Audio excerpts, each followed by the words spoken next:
Hello students, today I am going to discuss on registration for goods and services tax. First, documents needed for goods and service tax registration.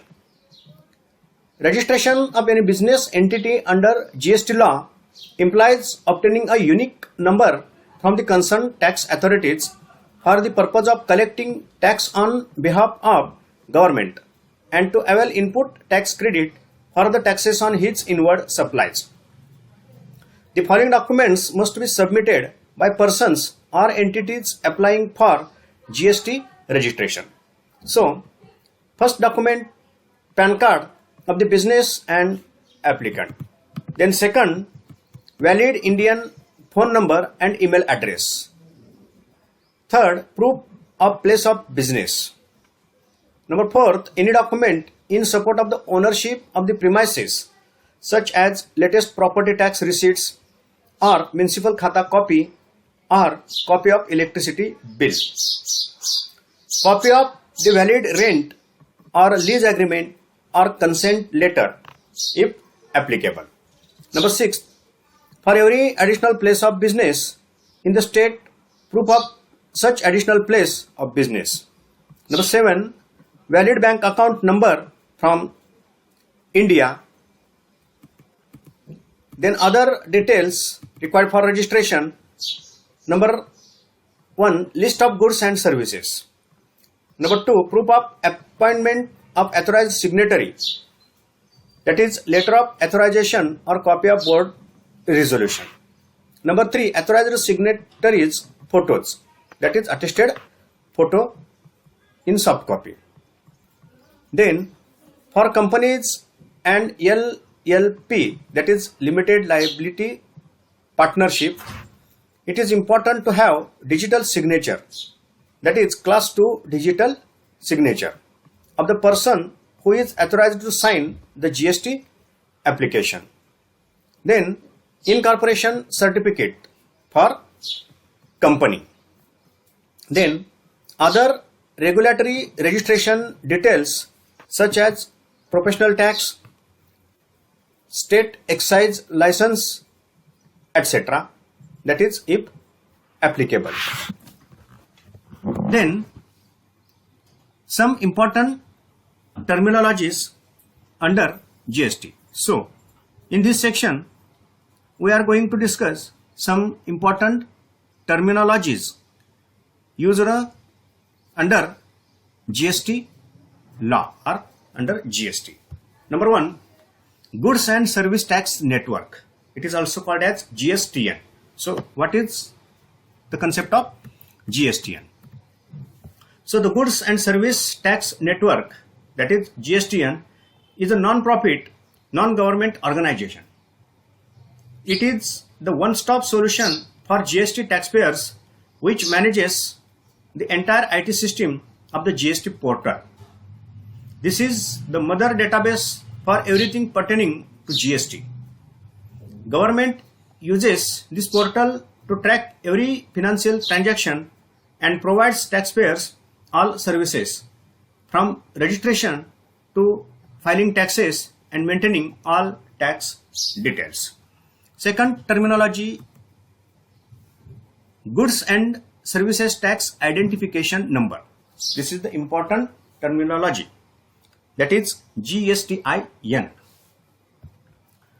All businesses that successfully register under GST get a unique number known as goods and service tax identification number. Abbreviation is GSTIN. Okay. Before GST was implemented, people used to have different numbers for different taxes. Dealers registered under state VAT were provided a unique TIN number by state taxation authorities, whereas service providers were assigned a unique service tax registration number by the Central Board of Excise and Customs, that is CBEC. Once the application for registration is filed and documents are submitted, it takes few days for the verification of data and once the verification process is complete, the user is registered at the GST portal. After registration, he is provided a GSTIN which can be used to file taxes, view statements, and communicate with authorities. GSTIN is a unique 15-digit alphanumeric code which is assigned to every entity that has successfully registered under GST. This number will be the sole reference number to find out all transactions undertaken under the GST regime. GSTIN has been designed to furnish maximum information of the business as easily as possible. The structure of GSTIN is mentioned below. So, GSTIN number and components or structure of GSTIN number. So, first two digits. The first two digits of the number are reserved for the state code. For example, the state code Maharashtra is 27 and for Delhi is 07. So, first two number is related to particular state. That is traders registration state. Next 10 digits. The third to 12th digit. The third to 12th digit is the GSTIN comprised of the taxpayer's permanent account number. Then 13th digit. This number indicates the number of registrations done by entity in a state with the same PAN. Then 14th digit. The 14th digit is kept Z by default. 14th digit by default is Z. This number is assigned for future references. Then last digit. The 15th digit is the check code which is used to detect errors. This may be a number or alphabet. Okay. Then next terminology. Casual taxable person. Casual taxable person has defined in section 221 of the model GST law. This is a person who irregularly undertakes transactions involving supply of goods or services or both in course of furtherance of business, whether as principal, agent or in any other capacity in a state or a union territory where he has no fixed place of business. Next terminology, non-resident taxable person. So, as per section 269 of model GST, non-resident taxable person means any person or business or non-profit organization who occasionally undertakes transactions involving supply of goods or services or both, whether as principal or agent or in any other capacity, but who has no fixed place of business or residence in India. Next terminology important for us is composition scheme. Composition scheme is a simple and easy scheme under GST for taxpayers. Small taxpayers can get rid of tedious GST formalities and pay GST at a fixed rate of turnover. This scheme can be opted by any taxpayer whose turnover is less than rupees 1.5 crore. Eligible person for composition scheme. A taxpayer whose turnover is below 1.5 crore can be opted for composition scheme. In case of Northeastern State and Himachal Pradesh, the limit is now rupees 75 lakh. Not eligible person. The following people cannot opt for the scheme. First, manufacturer of ice cream, pan masala or tobacco. Second, a person making interstate supplies. Number 3, casual taxable person or non-resident taxable person. Number 4, business which supplies goods through an e-commerce operator.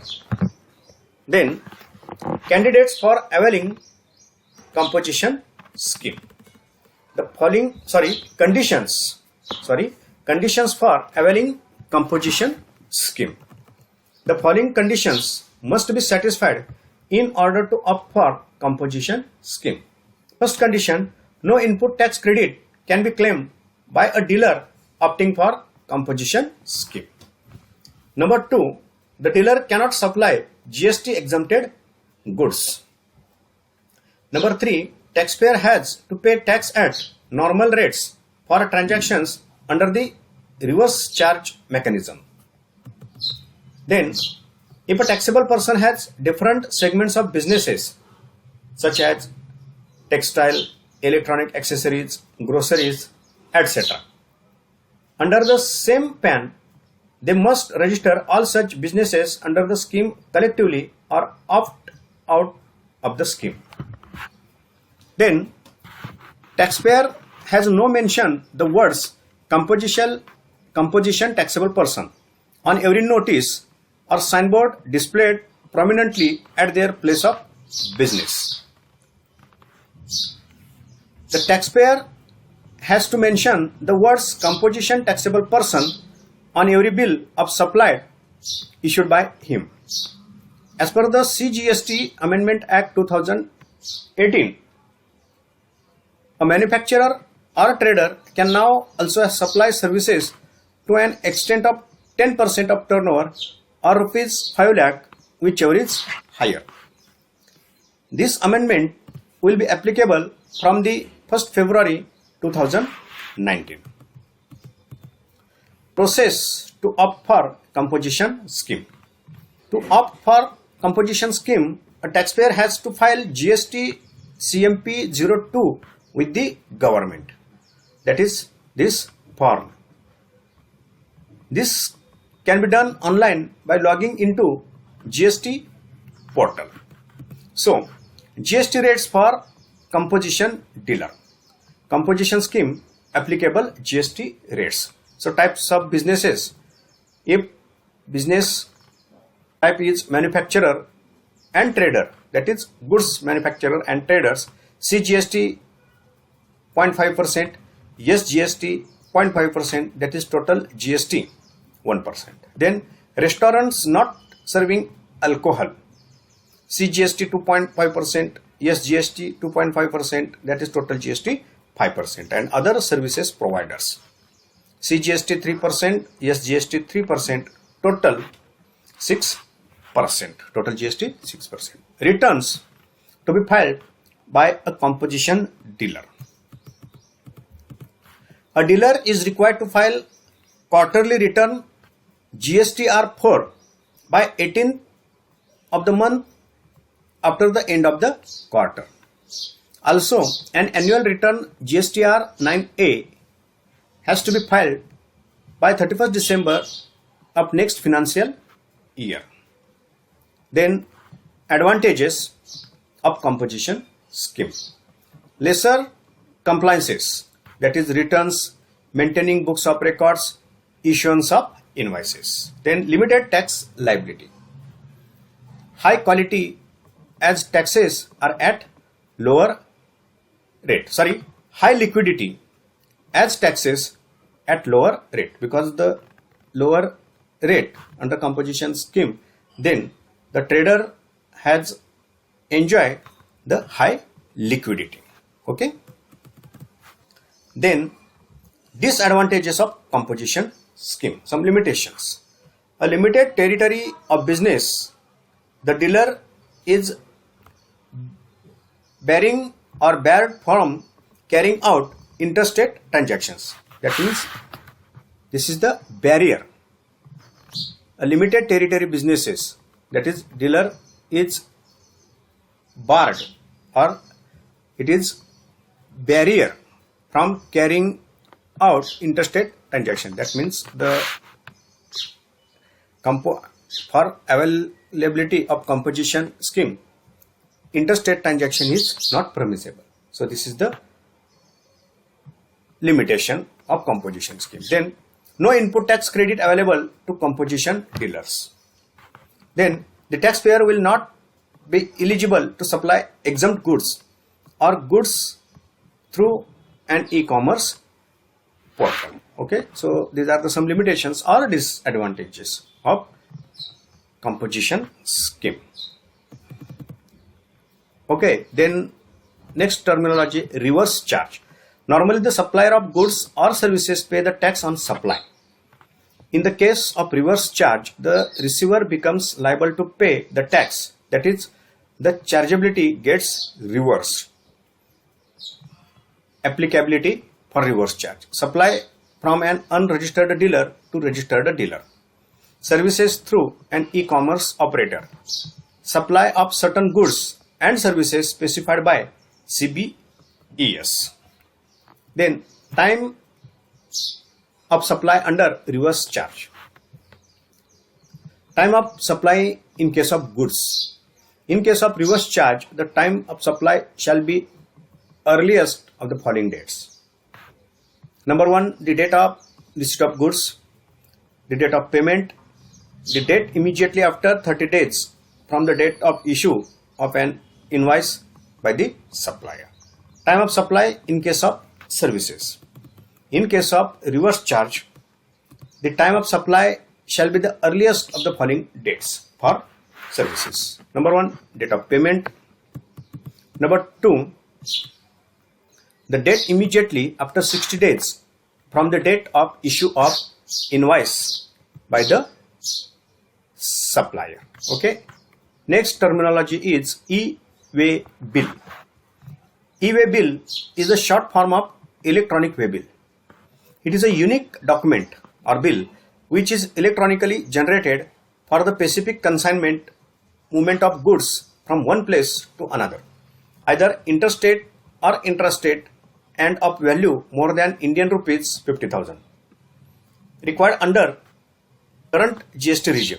From 1st April 2018, generation of the e-way bill has become compulsory. When e-way bill is generated, a unique e-way bill number, that is EBN, is made available to the supplier, recipient and the transporter. The e-way bill replaces the way bill, which was physically documented and existed during the VAT regime for the movement of goods. So, persons responsible to generate an e-way bill. In the following conditions, whoever is responsible, GST registered or unregistered person, the recipient, the transporter, okay, should generate an e-bill. Causes the movement of goods, that is consignment, either in the capacity of a consignee, that is buyer, or consignor, that is seller, in his or her vehicle or hired vehicle or railways or by air or by ship, or causes the movement of goods and hands these over to the transporter for transportation by road, but the e-way bill has not been generated. Time to issue e-way bill. Ideally, e-way bill should be generated before the commencement of the movement of goods above the value of Indian rupees 50,000, either individual invoice or consolidated invoice of multiple consignments. Way to generate e-way bill. E-way bills are generated either via online e-way bill system or SMS. The bill needs to be generated before the start of the movement of goods about supply, reasons other than supply, inward supply from an unregistered person. Required documents to generate e-way bill. Number 1 document required is the invoice, bill of supply, delivery challan of the goods consignment. If roadways transports the goods, then the transport ID or vehicle number. If rail, air or ship transport the goods, then one required ID proof of the transporter, document number of transport and document date.